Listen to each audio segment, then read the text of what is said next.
Okay, well, this is a play called The Designated Mourner.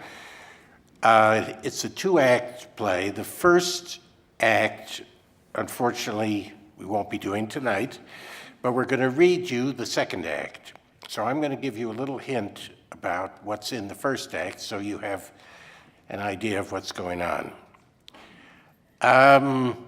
The play takes place in a sort of country with a right-wing authoritarian regime that is hostile to the poor people of the country.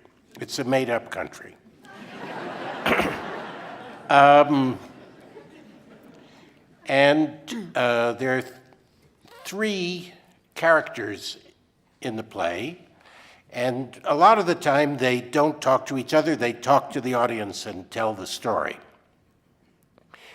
in almost all of the play. And the first character is called Howard. He only appears in the first act, so you won't see Howard. He is a poet and a writer, and his daughter is Judy, and Deborah is going to read that. And Judy's husband is Jack, and I'm going to read that. And the play begins with Jack telling the audience that he is the designated mourner, and he says that a very special little world has died, and he is the designated mourner for that world. Anyway, Howard is the leader of a group of intellectuals who enjoy art and poetry, but who also care about the poor people of the country. And Howard has written some rather inflammatory essays when he was a young man in which he expresses concern for the poor people of the country, even though he is kind of born into the elite. And he expresses respect for the rebels who are every once in a while trying to overthrow this government, very unsuccessfully. So the government doesn't like Howard, and the government doesn't like Judy, who is sort of the second leader of the group, and it's quite dangerous to hang out and be a friend of Howard. Then one day, there was a funny postcard with a picture of an outdoor restaurant. No salutation, no signature. In a very pretty garden, I ate lunch without you today at a wobbly table with a thin rose crawling bent and unbalanced out of a tiny vase. I ate an egg and didn't think about you. I stayed in a little hotel for a while, an adorable hotel, whitewashed walls, fruit, a few plants, and that was about it. Okay. So I was crying.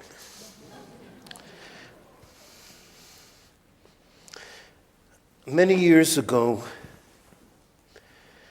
Patrick and many people from the Lannan Foundation invited me to lunch. And they asked me what a reading series should be like. And I said that many people go, especially when there's poetry, and they hear it and they go home and they don't know any better what to think about or what to say than when they came in. And that it would be very nice to really talk about what we just heard. And maybe even the people who bought the books of poetry would be able to go home and read the books with pleasure and know how to read them, because it matters. Going somewhere where you don't understand what's gone on, but you've seen your friends. It's been a social event. It's been a rare pleasure, a cultural evening from which you've taken away nothing. And I wanted there to be a different thing that would happen at the Lannan series of readings and conversations. And so that's why we do this thing the way we do it. We're going to talk about the second act of the Designated Mourner, other things as well, because I think that what we see displayed is, to my faulty vocabulary, profound. I think that as it's inevitable, I think it has to happen, that as the audience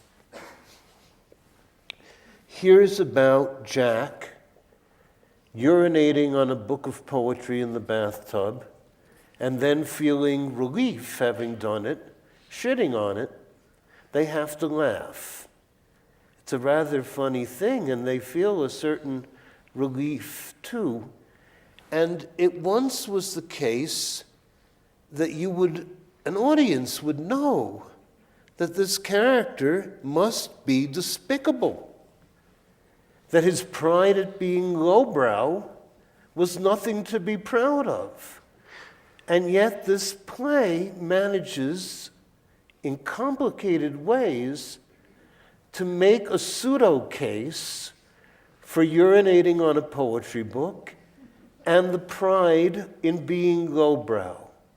And I think that many people come out of the theater misunderstanding the play because they've been able to laugh at those sections. If so, how does that make you feel? Well, it's definitely true. I mean, I've definitely met people after the play who've said, that guy you played, it's exactly my ideal. He's exactly who I want to be. Others have said, it's me. You did a picture of me. Now, as an actor, of course, I